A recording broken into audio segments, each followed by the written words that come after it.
I've been wanting to make this video for a few weeks, if not a month now. Before I knew I wanted to make the video, I did have the problem that I'm going to address in this video. I've had that for months now, if not a year or so. And so let me just get this out of the way by saying, no, I'm not depressed. I'm not angry. Nothing major is going to happen. I'm not cutting ties with like Rob or anything like that. I'm not ending the Otaku experience or anything like that. Okay. Something I've just noticed and I am really unpleased with is I'm just not happy. Happy is not the right word. I'm not satisfied with the direction the channel has gone in terms of like the Kingtanic brand. Do you know what I mean? For those of you guys that don't know, if you've only been subscribed to the Kingtanic channel, in this fall, I will have been on YouTube for, is it 9 years now? Okay, I started when I was 12. I'm about to be 21, so I'll be 9 this year. Yeah, it's 9 years. It'll be 9 years in the fall. This is almost not what I ever wanted to do on YouTube. And it's not like a bad thing. I've been given so many amazing opportunities. Just even if like you look at me and you're like, oh, Israel, you're a really small channel, da da da da. I've still been given things. I've still had the opportunity to do things that I never even imagined I would be able to do. I've done a feature-length documentary that you guys still supported me on all those breaks I took and those inconsistent uploads, and then you even watched a 2-hour documentary on a show choir. This channel and you know, this whole community has given me the chance to meet amazing people like Rob, like Taylor. I haven't officially met Chris, but her and I have had, you know, short conversations here and there. So I guess you would consider Chris there as well. Tom Jr. Jackson. They have been in this space for a very long time, and they do it to great success. And then there's me, who's been doing it for a long time. Yes. I don't even know, like, because it's been 9 years, I kind of want to say I've been doing it longer than them, but I don't know. But they've done bigger things than I've ever done, which I'm not like complaining about that or anything. I'm saying I'm grateful for the opportunity that I now am privileged to call those people friends or compadres, or in some cases, like with Rob, like partners, because we work together. It's insane that these people I watched for years, I'm now working with in some capacity. Before we go any further, when I probably put like some really clickbaity title in, like rebranding or recharging or something like that. When I say that, I'm not changing anything really.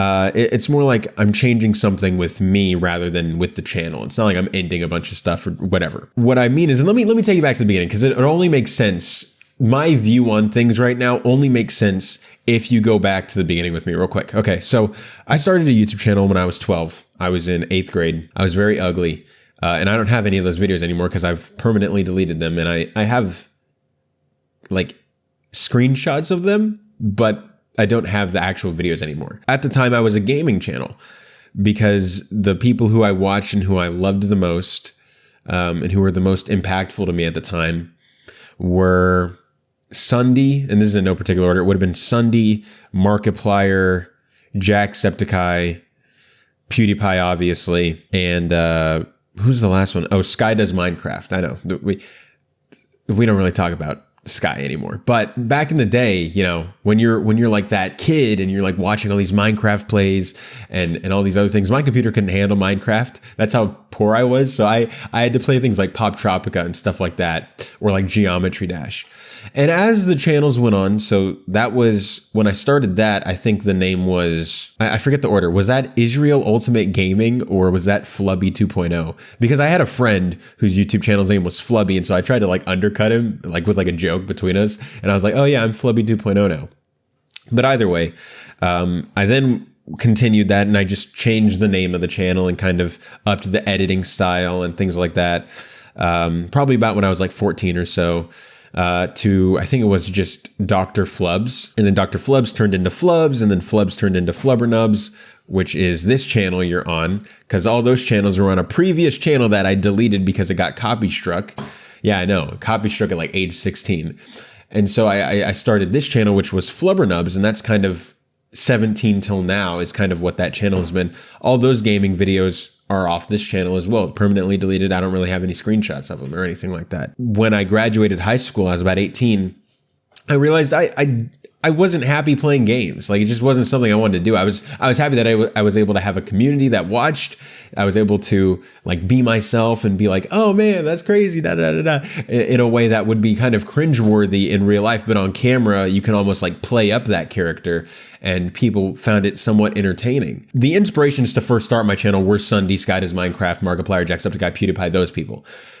When I started to find my voice, I drifted from those YouTubers and found more YouTubers that were kind of like the content I was making, and people that kind of matched my personality more and the things I was more interested in. So I transferred from those people to people like my favorite YouTuber, Corey X Kenshin, or Cosmonaut Variety Hour, or Giguk, the Anime Man. The YouTubers like that, where it was more of that high level editing, but they were just like able to have their personality out, and you know, but it was different types of content. Like the Anime Man, like Joey was going and doing things in Japan just randomly, but it would all be like anime related. Giguk was just straight up talking about anime in a very scripted, very funny way.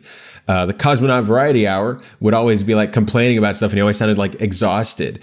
And then Corey X Kenshin, well, I'm sure if you look at the channel, I've gotten like criticisms of being like, oh, you're just copying Corey. I'm like, no, I drifted toward Corey when I found his channel because he matched me. He was like an older version of me and blacker. But, you know, that era was kind of when I found my voice. And I think that was probably when I was the most excited to make YouTube videos. Was even though I was doing gaming, I was still like being like what I wanted to do, what I wanted to be. And then as I transferred the channel in the past 2 years, this was in 2020, I changed it from Flubbernubs to just my name, Israel King. Then I changed it to Best Boy Israel. And then we ultimately came to Kingtanic. And I've been Kingtanic for about 3 years now. And it's been fun. And I'm talking about anime, and it's something I've enjoyed. But something I realized is that back when, and I think it's the unknownness of it. So when I was a gamer, I couldn't even play like anything super big because my PC wouldn't be able to handle it until I did eventually get a new PC. But that was like, you know, that was in like the final year of Flubbernubs. That channel was dying already. It was the spontaneity of it. I could just play any game I wanted and people would watch. And it didn't have to be relevant because it was all about the commentary. When I transferred to talking about movies at first and then ultimately becoming just a straight up anime channel, it's really hard to talk about something and get and make it almost worthwhile in a sense, because it's always worthwhile because you're having fun while doing it. But to then, like, as you're trying to grow your channel, do something that isn't in the pop culture interest at the time. And so whereas I could play games like Team Fortress 2 or Brawlhalla or Geometry Dash and get, you know, really good views for my channel size back then, now it's like I wouldn't be able to talk about an anime that I like, hey, I just watched, you know, okay, let's just hypothetically, let's say I just watched, it's the 10th anniversary, so why not? I just watched Tomoko Market for the first time. Let's talk about it. Or, you know, it would obviously have a better name, and I would try to make it as entertaining as possible, but no one would check it out. And so I found that I've kind of been beholden to the seasonal anime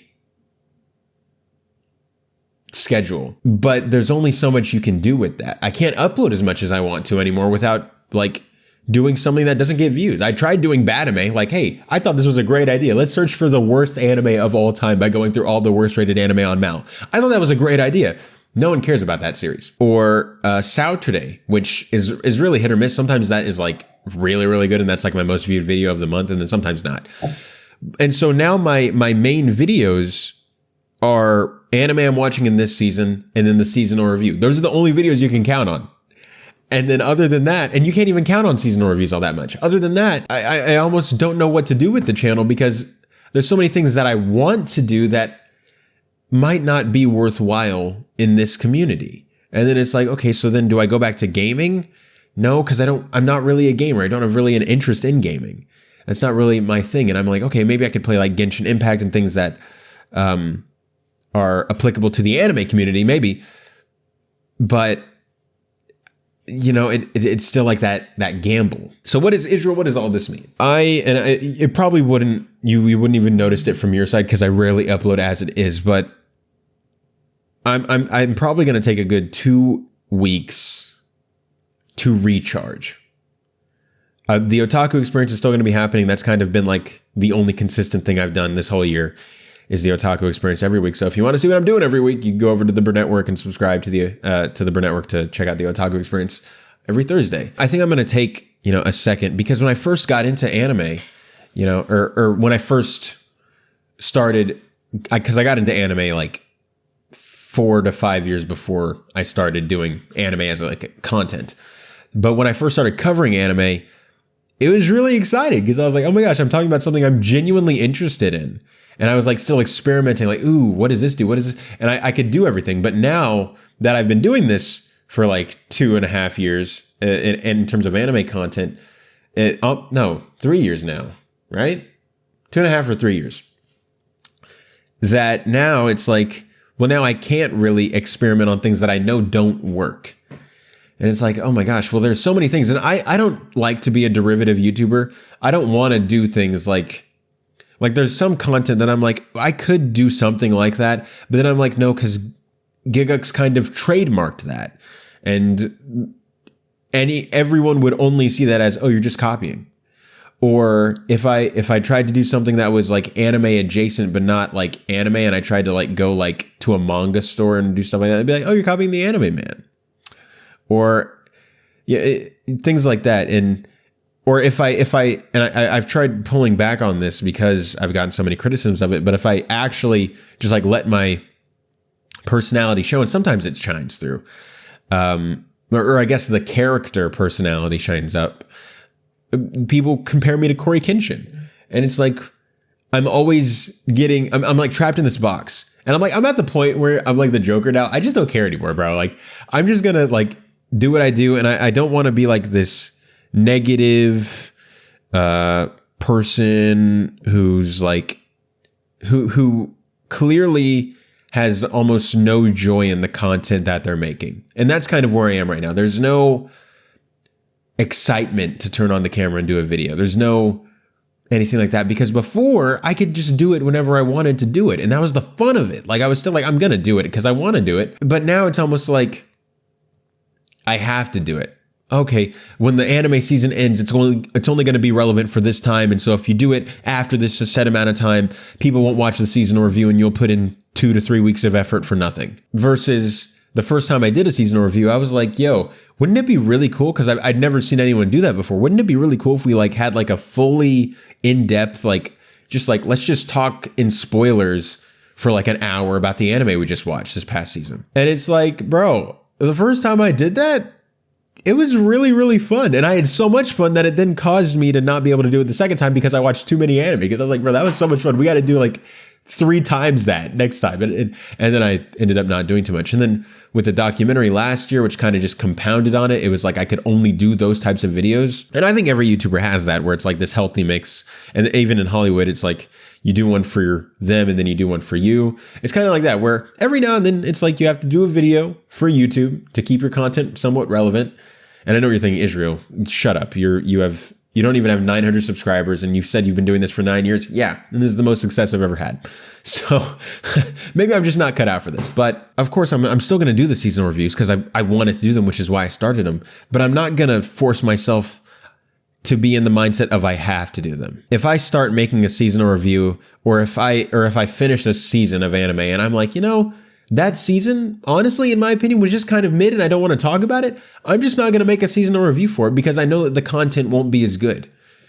But then I still get messages like, hey, where's the seasonal review at? I waited 3 months for nothing. And then it's like, oh, yeah, my bad. So all this to say, Otaku experience, I'm not canceling that or anything like that. I'm not cutting ties with anyone or anything like that. Really, all this means is I'm just going to start making content that I want to again. Because I feel like I haven't really been able to do that except for Voices of Central, which is why it was so exciting and it was like such a relief to make that. Because I had entered this like 2-year period of you know, it started out with a bunch of experimenting and things like that. And then by the end, it was like, yeah, I got to do Saturday because those do really well. I got to do the seasonal review. I got to do what anime I'm watching. And a series that I really have a lot of fun making that no one watches, Batime, at the time I basically canceled it. And that's why those rarely happen, because no one ever watched them. And so I don't want this to sound like I'm just like complaining and, you know, about YouTube or about that you guys don't watch my videos or anything like that. I understand it. Look, people subscribe to watch things that they're interested in. And if I make it, like, so sometimes most of my subscribers, well, currently most of my subscribers are coming from the Otaku experience because the Burn Network has a much wider audience than my channel does. But most of my subscribers still come from seasonal reviews or the anime I'm watching in this video, or in this anime season videos. And so those videos have become like the bread and butter. It's like, oh, I have to do those. Those are my successful videos. And those are the videos that people are going to consistently watch, which is why they're still my most viewed videos every time I do them. But then things like Sour Today, it's like, I know I have a decent sized SAO portion of my audience is SAO fans. And I genuinely still want to talk about it, which is, I think, is probably why it's still one of my favorite series to do, is because I'm still like, oh yeah. But then that's why we saw that period where it was just a bunch of dead months of me not reviewing these books back here that I was supposed to review because I was supposed to review it. And then suddenly it became like, I have to do this, I have to do that, I have to do this. And then the fire was gone. It was like, bro, the whole reason I started a YouTube channel all those years ago when I was 12 was because I wanted to do it. I knew I wasn't going to become world famous at age 12, but I was like, bro, I just want to have a good time. And then now my channel's kind of not become that, under the guise of, I'm still like, yeah, it's still that, almost denying what the channel's really become. And so all this to say is that the content on the channel won't change, but it will change. Does that make sense?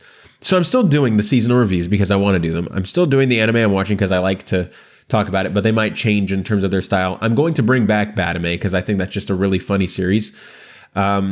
I'm going to keep doing Sword Art Online, and then I'm going to spurse in some more random videos. I might talk about an anime that was so many years ago. I might do some more like anime reactions, which I guess Batime is just a giant anime reaction video. I just really want to find that fire again. And I feel like I haven't really been able to have that lately. And so, yeah, with that, thanks for watching, guys. I'll see y'all, I guess, in a couple weeks. Oh, and I guess if it wasn't obvious, no seasonal review for winter. Because that video was not good, because I didn't really care. Yeah, I'll see you guys in about 2-ish weeks. And then we might like come back with like a stream or something, or I don't know. We might start streaming on Twitch or something like that. You'll see me on the Burn Network, the Otaku experience. But yeah, thanks for watching, guys. Roll out.